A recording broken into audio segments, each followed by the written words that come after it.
Olá pessoal, bem-vindo a mais uma aula do nosso módulo de ações. Hoje a gente vai falar um pouquinho sobre valuation. De uma maneira mais prática, a gente vai analisar aqui o caso de Oi.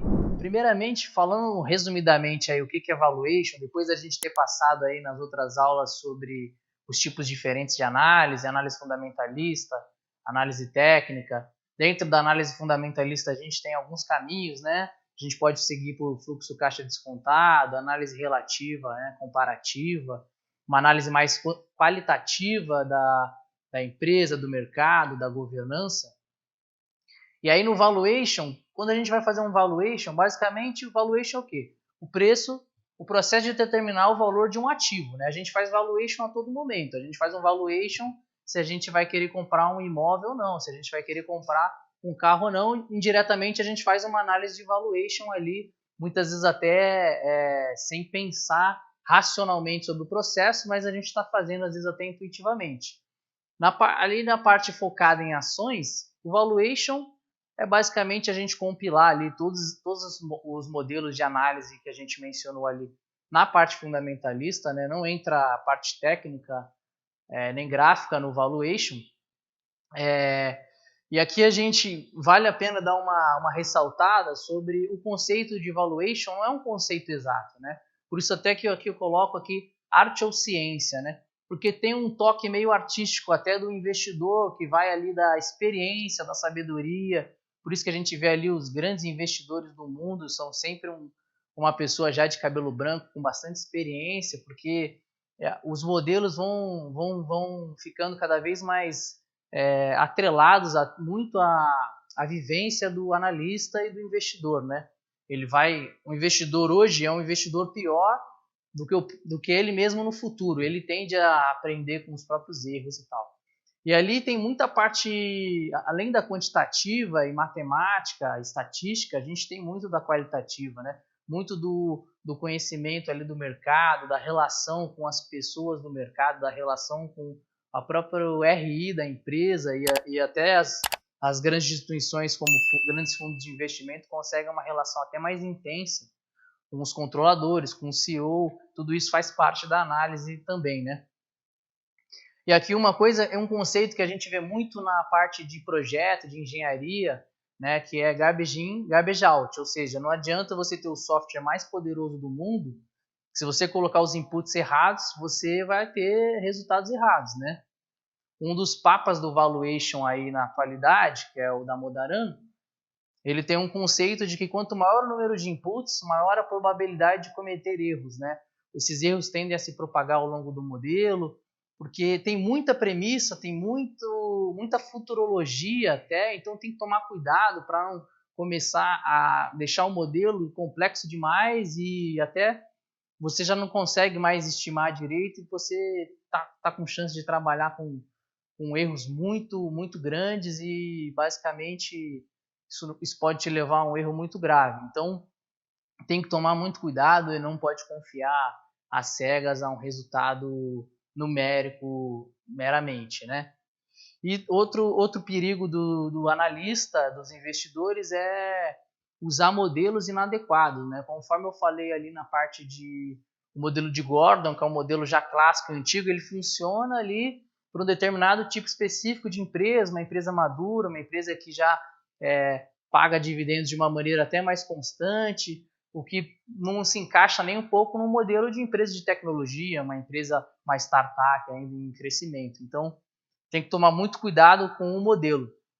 E por fim, o valuation não se usa só para ações, né? A gente usa ali um processo de fusão e aquisição, né? Quanto vale aquela empresa que a gente vai comprar, quanto vale aquela empresa que a gente vai incorporar, num processo também de venda da empresa, né? Eu sou o dono da empresa e estou querendo me desfazer dela parcialmente ou completamente, e até um valuation interno também, né? Eu sou um empresário e eu quero dar parte de sociedade aos meus colaboradores como meritocracia. Eu preciso também fazer um valuation de quanto vale a nossa empresa até para poder precificar de maneira justa para os colaboradores. Então é muito importante esse conhecimento não só para análise de ações. Entrando mais um pouquinho aqui sobre o caso de Oi, né? Basicamente, uma das primeiras coisas que a gente tem que fazer ao analisar ali uma ação é entender o mercado dela, né? No caso da Oi é muito intuitivo para a gente, né? A Oi está muito no nosso dia a dia, né? A gente sabe que ela está no mercado de telecomunicações, mas mesmo assim é importante que vá assim, estudar um pouco o mercado, vá entender um pouco como que está a tecnologia. O mercado de telecomunicações é um mercado em franca atualização de tecnologia, e mesmo empresa grande, se não acompanhar, pode ficar para trás, né? A gente recentemente, a gente vê muito falar sobre 5G, tecnologia de fibra ótica, tudo isso já mudou, vem mudando, né? A tecnologia envolvida é muito grande, então faz parte da análise entender esse mercado, né? Mas de maneira resumida, a gente pode passar aqui que a Oi é focada ali em telefonia fixa e móvel, né, banda larga, TV por assinatura, transmissão de dados e provedor de internet, né? A Oi tem até um problema ali de que ela carrega até hoje, que ela é obrigatória por contrato a ser responsável pela manutenção de todas as linhas ali de telefone público, né?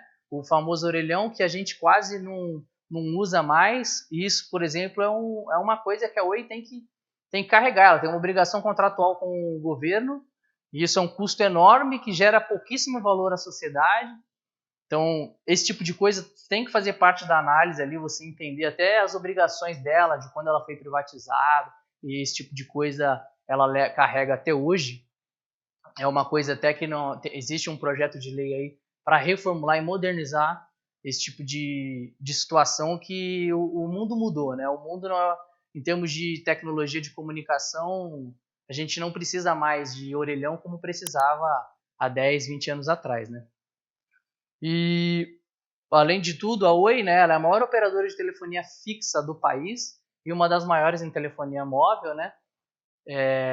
E tem um plano robusto de investimentos em ultrabanda larga, né, que é o FTTH, que é o Fiber to the Home, ou seja, é o modelo ali de fibra ótica, aquele modelo de internet mais rápida, mas tem um gasto intensivo em CAPEX, né? CAPEX é aquele gasto em bens de capital, e a gente analisando os números da Oi, a gente vê que ela tem até gastado mais em CAPEX do que enquanto ela gera de caixa nos últimos anos, então é realmente um negócio muito perigoso, né? Ela gasta muito para se adequar às tecnologias e muitas vezes a receita não acompanha, né? Então é um trabalho de ter uma boa governança mesmo, né? Um negócio que tem que ficar de olho, né? O próprio Warren Buffett fala, né? Compre empresas em que até um idiota consiga governar, porque um dia ela vai ser governada por um idiota, né? Então, assim, é interessante até esse tipo de coisa na análise. O quão complexo é aquele negócio? Será que vale a pena realmente ficar investido numa empresa que tem um negócio tão complexo e o próprio analista não consegue entender direito como funciona, né? É importante que o analista entenda qual empresa ele está comprando, porque ele está virando sócio de uma empresa. Então é importante que ele saiba o que aquela empresa está fazendo. E agora vou passando um pouco mais aos números, né? Aqui eu deixei aqui já alguns sites onde a gente pode consultar de maneira gratuita os números consolidados, né? A gente tem aqui o Status Invest, a gente tem o Fundamentei, que é tudo gratuito. A gente consegue fazer uma análise qualitativa também, por exemplo, do que os clientes falam. Então aqui o site do Reclame Aqui, para a gente ver qual que é a opinião dos clientes, o que os trabalhadores falam. Então a gente tem aqui um site que chama Glassdoor, que é onde as pessoas dão opinião sobre trabalho, salário, clima, cultura, né? E próprio insights, informações, né?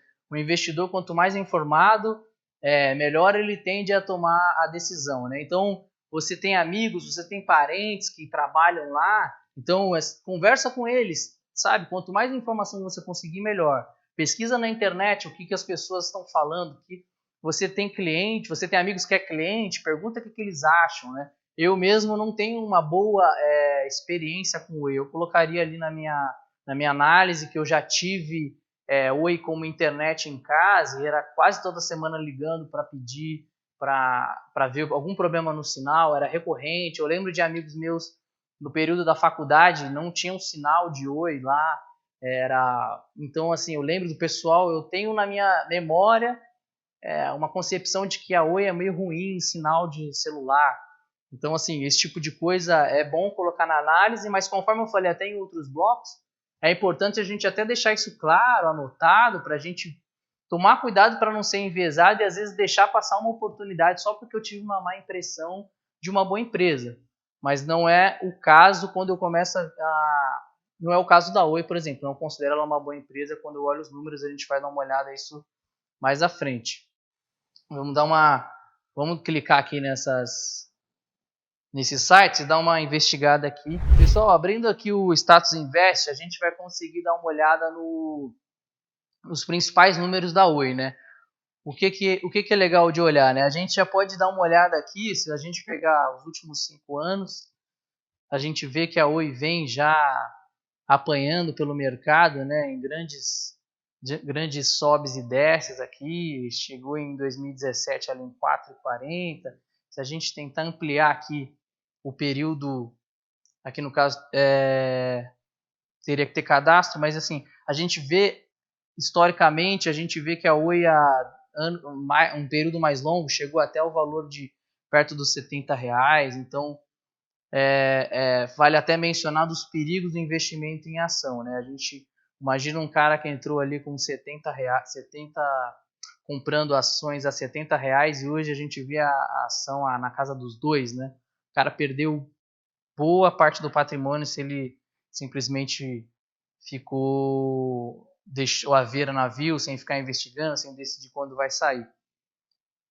Então a gente vê aqui, ó, as ações ordinárias da Oi são 100% tag along, né? É um direito interessante ao minoritário. A gente olhando os principais indicadores aqui, o preço-lucro, conforme eu falei, é um indicador interessante, mas se a empresa não tem lucro, não dá nem para olhar. A Oi não tem dado lucro, então não faz sentido esse indicador, né? Quando a gente pega aqui o EV sobre EBITDA, que seria o Enterprise Value, né? Que seria o valor ali de firma mais a dívida dividido pelo EBITDA. O EBITDA seria uma boa aproximação para a geração de caixa operacional, né? Então a gente vê ali que a empresa está valendo 5 vezes a sua geração de caixa. A gente vê ali em relação a preço sobre valor patrimonial 2 vezes, ou seja, o preço de mercado está 2 vezes o valor patrimonial. E tudo isso é interessante a gente conseguir comparar, por exemplo, com empresas semelhantes. Então vamos abrindo aqui a parte da Vivo. A gente vê a Vivo aqui mais ou menos com um evaluation sobre EBITDA bem próximo, 4,56. O da Oi 5, aliás, até mais barato, né? A gente vê o da Vivo a 4, o da Oi a 5,60, ou seja, a Oi, com uma empresa em recuperação judicial, dívidas altas, precificando a 2,11 o valor patrimonial. Vamos ver a Vivo. A Vivo está perto de 1, né? Agora vamos ver a TIM. A TIM está um pouco mais cara que a Vivo em termos de valor patrimonial, parecido no EV sobre EBITDA. Ou seja, é uma coisa que a gente já começa a tentar, né? Como que pode a TIM e a Vivo estão bem, estão dando lucro, sem uma dívida descontrolada como a Oi, e a Oi precificando mais caro, né? Então, assim, faz parte da análise relativa, né? Começar a olhar esse tipo de coisa. Voltando aqui para a Oi. A gente vê aqui a parte de dívida líquida sobre EBIT, né? O EBIT seria... não sei o que é EBIT. O legal desse site aqui é que a gente consegue clicar aqui e aí a gente abre e aí a gente mata as dúvidas, né? A gente consegue ver bem rápido aqui como calcular a dívida líquida sobre EBITDA, né? E aí ele dá a fórmula. Eu não sei como interpretar. E aí ele vem aqui e explica exatamente o que significa cada coisa, né? Dívida líquida. O que é EBITDA? O Earnings Before Interest, Tax, Depreciation and Amortization, ou lucros antes de juros, impostos, depreciação e amortização. Basicamente é uma aproximação ali para um lucro operacional. Então a gente consegue, através desse site aqui, é bem legal, totalmente gratuito, a gente rever aqui se a gente não está lembrado do significado de alguma coisa. E aí a gente vê os indicadores de rentabilidade da Oi são negativos porque ela não dá lucro, né? E esses indicadores sempre envolvem o lucro, a gente vê o ROIC, que é a parte de capital investido, né, também negativo, ou seja, a empresa já vem há algum tempo destruindo o valor, né, porque se ela não está dando lucro recorrentemente, ela está basicamente consumindo caixa ou aumentando até a dívida. Parte de pagamento de dividendo, que é uma coisa que interessa a muitos investidores, a gente vê o último pagamento foi em 2013, né? Se a gente vê ali o máximo, o último foi em 2013. Então, o acionista ali de Oi não deve esperar dividendos por um bom tempo. A gente olhando aqui os números de Oi aqui, a gente tem uma dívida líquida atualmente ali em 21 bilhões, né? E o patrimônio líquido dela em 5 bilhões. Então a gente já começa a ver, a dívida líquida é bem maior que o próprio patrimônio líquido da empresa. A gente vê ali a dívida maior do que o valor de mercado. Então, quando você pensa que você está comprando uma empresa, você também está comprando a dívida, né? Então você está comprando uma empresa ali a 12 bilhões mais 21 de dívida. É uma coisa que tem que ficar sempre de olho. A gente olhando aqui a parte de lucro líquido, a gente pode tirar o gráfico aqui, vamos botar em 10 anos aqui. Tira a receita, tira custo, vamos só olhar o lucro líquido. Ou seja, até 2010, ela ainda estava rodando bem, dando lucro. E aí aqui, de 2013 para frente, começa uma grande queda, né? 2016, 2017 ali. E aí a gente teve um lucro exponencial em 2018 e 2019 voltou. O que aconteceu, né? Em meados ali de 2016, ela entrou em recuperação judicial. E ali no final de 2017, ela teve ali uma readequação das suas dívidas, né? Foi chamado os credores e tal, e muitos credores ali, quando já se encontram num momento de dívida praticamente perdida, o que eles fazem? Eles já assumem, realmente não veem que eles não vão ser pagos, e aí eles entram como acionistas ali da empresa. Então, parte ali da dívida entra até como um capital social, e isso acabou sendo afetado no balanço da empresa. Então, não é nem que ela começou em 2018 a ter alguma melhora, né? Foi mais uma mudança de nomenclatura ali da dívida, que ela mudou de lugar no balanço, e muitas vezes também, e também dali para frente, em recuperação judicial, ela começou um processo de venda de ativos e tal. Então não é um resultado da operação, muitas vezes é até um resultado ali de tentativa de controle da dívida, começar a vender os ativos que já não geram tanto caixa para poder diminuir essa dívida. A gente olhando os números da empresa aqui, a gente olhando, consegue aumentar aqui o espaçamento de tempo, vamos olhar desde 2010. Vamos ver ali a parte de EBITDA, que é uma coisa bem interessante para a gente ver como que está a operação da empresa, né? A gente voltando ali mais ou menos para focar aqui, nessa linha aqui, é a linha do EBITDA. Então a gente vem voltando para o passado, a gente vê ali de 2010, o EBITDA era em torno de 3 bilhões, aí caiu um pouquinho para 2, aí 7,9, 9, 5, 3 em 2015, 4 em 2016.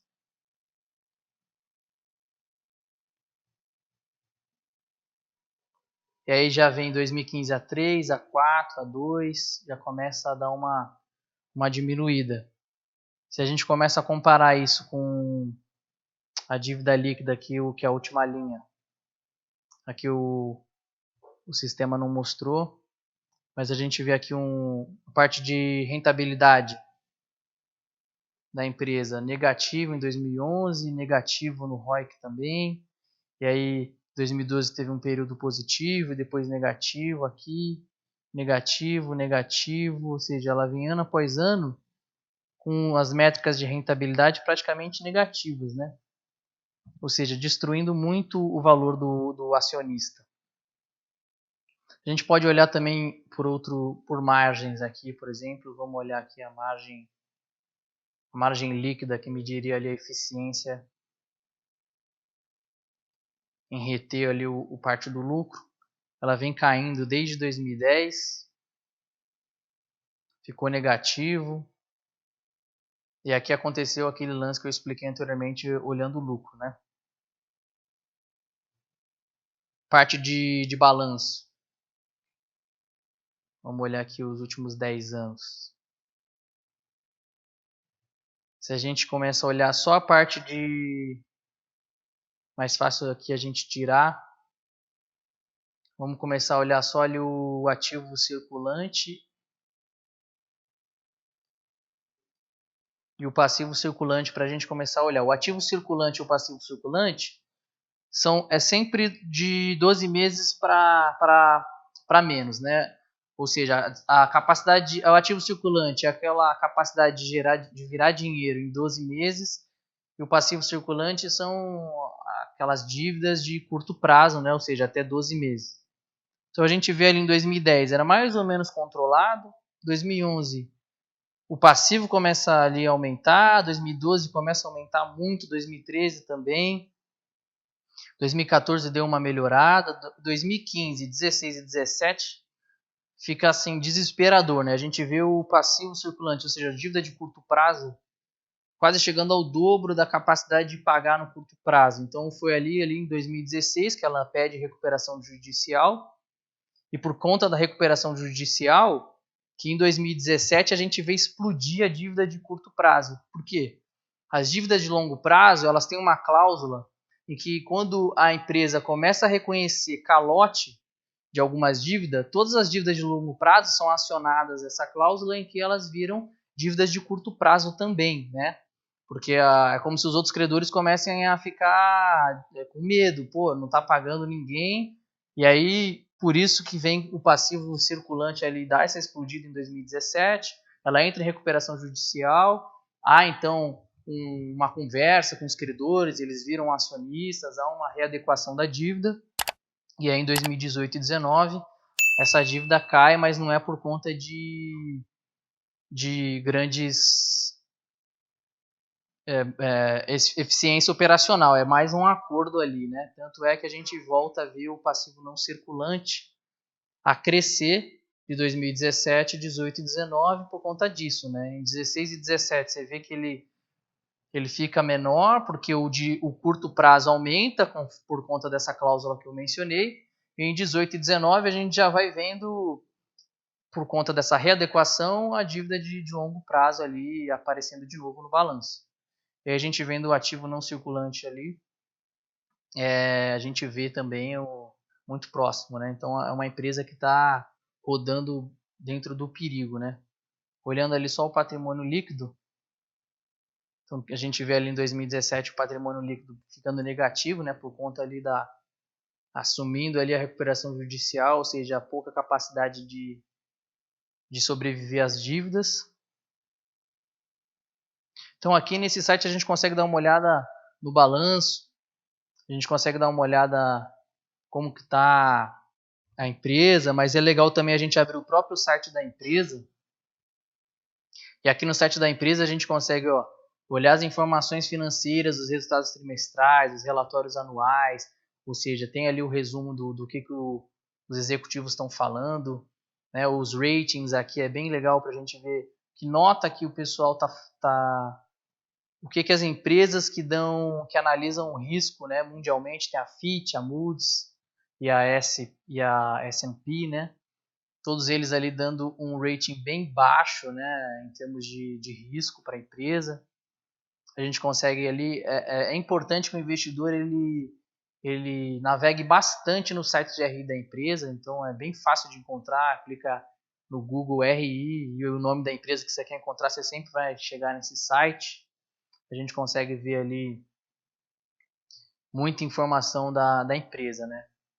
Dando uma olhada aqui num outro site aqui do Fundamentei, que a gente consegue olhar de uma outra maneira ali certos números que eu acho que é legal da gente mencionar.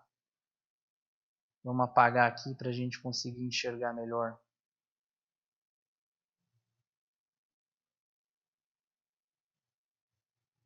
Olhando o EBITDA, a gente vê ele caindo. após recuperação judicial começa a dar uma ajustada e está dando uma melhorada, né? Ou seja, quer dizer que a empresa está, desde a recuperação judicial, ela conseguiu melhorar um pouco a eficiência operacional ali, mas também ainda, quando a gente começa a olhar junto com o lucro, a gente vê negativo ainda. O ROI sempre também praticamente negativo. Aqui foi só por conta daquela explicação que eu já dei anteriormente. Caixa da empresa também despencando, ou seja, a gente vê ali uma queima de caixa constante. Então é uma coisa que tem que ficar alerta. Esse site aqui é legal porque os próprios membros do site dão nota para a empresa, ou seja, o pessoal acostumado a nota baixa. Tem até uma avaliação do próprio fundador do site aqui. Pessoal, olhando agora a parte mais qualitativa, vamos aqui dar uma olhada no Reclame Aqui. Ou seja, a nota é bem baixa, né? não recomendada, os clientes, pelo visto, estão sempre reclamando. A gente vê aqui algo que não soa muito bem para a empresa, mas aí uma coisa que é importante que a gente tem que ver é, vamos ver os concorrentes, né? O que eles falam do concorrente. Vamos dar uma olhada na Vivo. Aí a gente clica aqui em Vivo, a gente vê que a nota baixíssima também, não recomenda, quase não respondem. Então, aí é claro, a mesma coisa. Então, o que isso indica, né? Isso indica que o setor, como um todo, não trata muito bem o cliente, ou pelo menos não responde o Reclame Aqui. Às vezes existe essa cultura, então, basicamente, não dá muito para tomar uma decisão só olhando aqui, né? A gente vê que as próprias concorrentes também não dão olhada. Então, é uma coisa importante. A gente está sempre comparando com empresas que são comparáveis, né? Então, a Claro, a TIM, a Vivo. Agora, dando uma olhada no que o pessoal trabalha na empresa aqui que eles falam, né? Ela tem uma avaliação média de 3,9 de 5, ou seja, não é uma média ruim, né? Próximo de 80%, né? 4 estrelas. E aí tem prós e contras, benefício em ambiente de trabalho, oportunidade de crescimento profissional para quem se dedica.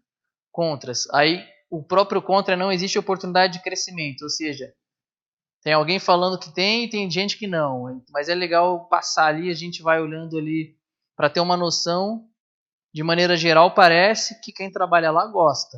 Pelo site, a gente dá uma olhada aqui em vagas, é uma coisa legal de se olhar se a empresa que você está querendo comprar está contratando. Às vezes a empresa não está contratando, está só demitindo. Isso quer dizer o quê? Que a empresa está mal, né?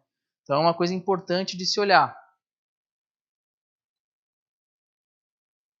Salários, a mesma coisa, né? A gente consegue ali ver a média salarial, ou seja, é bem legal aqui. É só fazer o cadastro, é totalmente gratuito, você consegue ter acesso a essas informações.